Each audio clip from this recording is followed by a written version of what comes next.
Hey everyone, Ken here with Ken's Creations. Well, now that you have the Sizzix Eclips2, you probably have the eCal Lite or eCal 2 software. Now, it's really important to make sure you get the most pristine cuts and the best quality print to cut. You want to make sure to do a couple of calibrations and change an option. So in this video, I'm going to show you both the laser calibration, the origin calibration, and some print to cut options to give you the best print to cut. So the first one we're going to take a look at is the laser calibration. Now what this is going to do is it's going to ensure your cutting blade and laser are aligned to make sure that when it cuts, it's dead on with that laser. So we're going to follow these on-screen instructions as you see right here, and we're going to go through the process to make sure your laser is calibrated. So let's go ahead and get started. The first thing you're going to want to do is make sure you have a mat loaded into the machine. So go ahead and load some sort of cardstock onto your mat, and then just go ahead and load the mat into the machine. And then following the on-screen instructions, you're going to hit next. The next thing it's going to want you to do is to move your cutter over onto the paper. So we're going to go ahead and hit the command key and our left and right up and down arrow keys until it is hovering over the paper.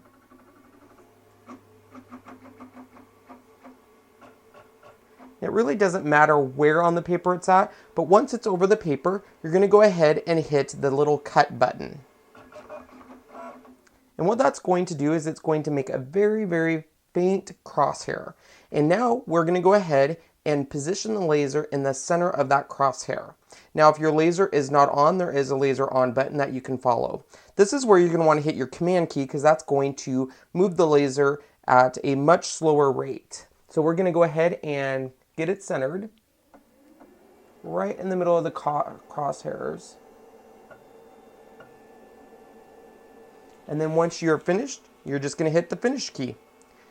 And then that is how your laser is aligned with your cutting. Now that we have the laser calibrated, we need to do the mat calibration. And this is going to be under the origin calibration setup. Now what this essentially does is it's going to get your mat to recognize in your machine at the 0 axis on the X and Y. So what you're going to do is you want to make sure you load a mat without any paper on it. It is also important that if you have not done it, you want to do your calibration of the laser before doing this calibration. That's really important. So once you've already done that calibration and moved on to this one, all we need to do is go ahead and load the mat into the machine. So the first thing we're going to do is go ahead and load the mat.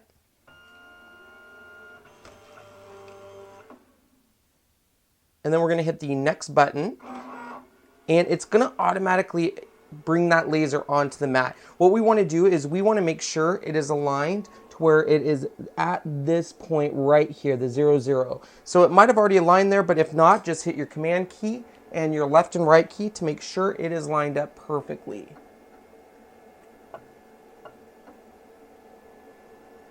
Once you have it at that 0 axis, you can go ahead and hit finished. And now your origin calibration has been completed. Now that we have the origin calibration done, the next thing I want to show you is a setting you have for your print to cut. Now this automatically defaults with 2 registration marks. However, you can get a much better print to cut with this setting. So what you're going to do is under cutter, there is a cutter settings. And in this settings is all of your settings for the basic setup of the eCal software. However, right here under registration marks, you have a couple options. It defaults to 2, which is top left and bottom right. However, if we go to 3, that's going to give you 3 registration marks, top left, top right, and bottom right. And this is what I would recommend doing because you're going to get a much more pristine print to cut. Once you've set it on the 3, you can go ahead and hit OK. And now you are ready to do cutting and print to cut with your Sizzix Eclips2.